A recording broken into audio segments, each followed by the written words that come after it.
Métodos e técnicas em microbiologia. Principais meios de cultura.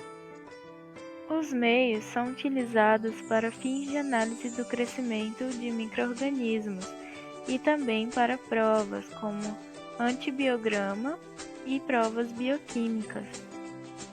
Os meios são preparados especiais, nutritivos, para que os micro-organismos cresçam adequadamente. A base desses meios contém agar. O que é o agar? É uma substância extraída de algas marinhas vermelhas. Ao ser preparada, torna-se gelatinosa e tem composição nutritiva. O solo, oceanos e os lagos são meios de cultura naturais. Neles podemos encontrar uma diversidade de micro-organismos. Os meios sintéticos são preparos nutritivos preparados em laboratório. Para armazenar os meios de cultura são utilizados placas de Petri, tubos de ensaio, frascos e garrafas. Como é o preparo desses meios? Os meios, eles normalmente são vendidos em pó ou em placas prontas. Os seus rótulos e bulas devem ser lidos para bom entendimento da eficácia e qualidade do produto, assim como seus procedimentos de preparo. Caso o meio seja em pó, ele vai necessitar de um preparo antes de ser utilizado para semeio. Nos frascos, possui orientações de como realizar os procedimentos de preparação desse meio. Então, no caso, temos um exemplo de preparo.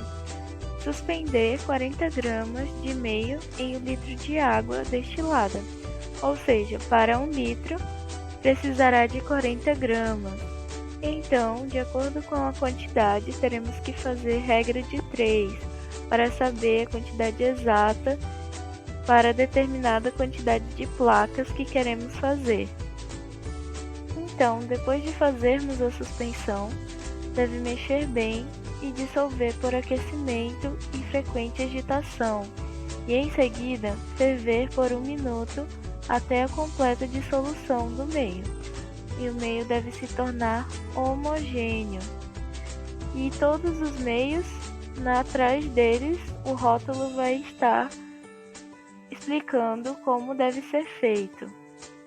Nesse exemplo, para caldo Billy verde brilhante a 2%, deve ser dispensado em tubo de Duran após o preparo, e em seguida deve ser esterilizado em autoclave.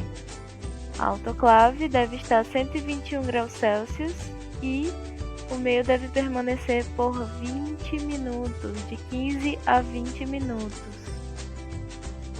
A atenção deve ir para a autoclave a 121 graus Celsius por 15 minutos, mas deve sempre estar atento ao que a bula diz, porque existem meios que não precisam ser autoclavados. Preparando meios de cultura. Em etapa A, deve ser colocado uma quantidade de agar em uma vidraria. Essa certa quantidade de pó deve ser pesada em uma balança. Em etapa B, deve ser colocado água destilada para dissolver o agar na quantidade indicada. Isso serve para hidratar o meio. Em etapa C, deve ser esquentado e agitado para dissolvê-lo totalmente e tornar o meio homogêneo. Usa-se em alguns laboratórios um equipamento chamado bailarina ou peixinho.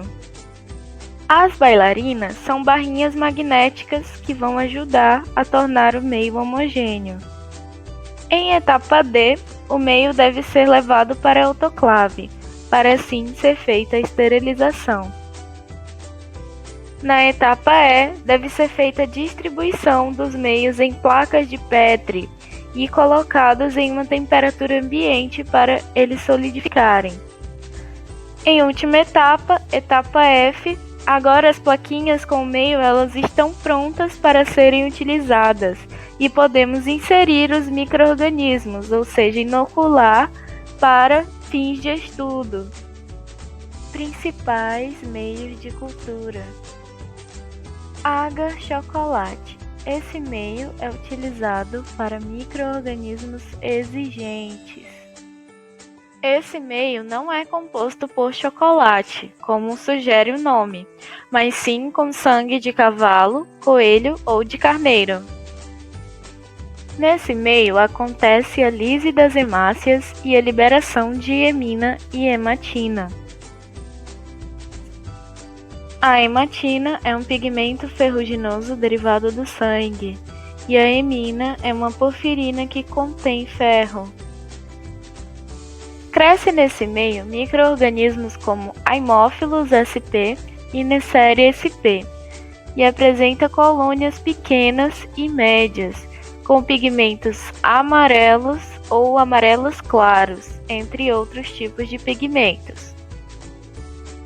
É aconselhado, para esse meio, fazer o semeio por esgotamento, para assim isolar os micro-organismos em estudo. Nessa técnica será feito o semeio em 3 zonas, zona 1, 2, 3, e com uma alça flambada de zona para zona. Então, assim vai fazer o espalhamento através do fim da última linha para ela crescer de uma forma isolada. Lembre-se, utilizar os equipamentos de proteção individual é imprescindível para evitar contaminações nos preparos e nos estudos dos micro-organismos, e seguir as normas laboratoriais, ler sempre as bulas e os POPs antes de cada procedimento.